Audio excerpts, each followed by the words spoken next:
So what I'm going to do today is the worst thing that I ever have to do. This is a Mojave rattlesnake that is caught in some bird netting. And getting this thing out of here is just as dangerous as it looks. We have a 24-hour hotline that people call if they have a snake in their yard. She was terrified and she was probably in a lot of pain. So in those instances, that rattle is just telling me, hey, I know that the end is probably near, but if I can scare you away at all, I'm going to try.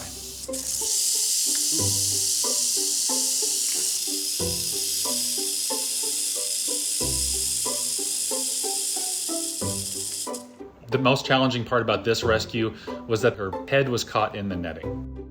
And when it was caught in the netting, it means that I can't restrain it in the way that I usually would. So I had to use some alternate means and just be very careful about it.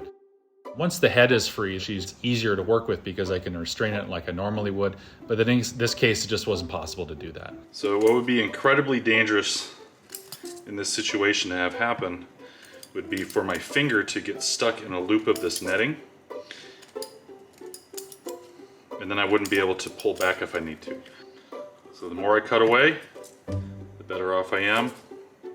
And the more likely I'll be able to get this snake out of here without any injury to anybody. Okay.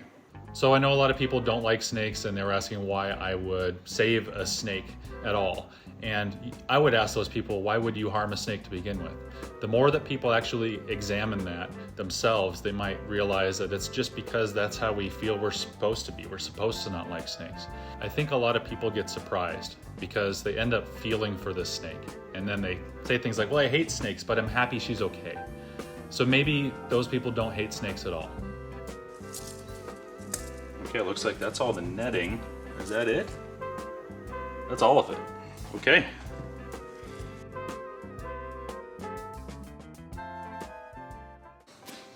Okay, so that actually went pretty well. There's no damage on him really. There's a little bit of superficial stuff to the scales right here. There's no internal damage. He's not bleeding, or she rather. What's gonna happen now is this snake is going to, I'm gonna put it into a different bucket that's clean, give some water, and give it about a week to just relax and not stress out. And then I'm gonna take it back out to the same spot near where it was captured, find an appropriate microhabitat, just like every other relocation, and let this snake go. Next time you're about to put down bird netting to keep birds out of an area, please consider my fingers.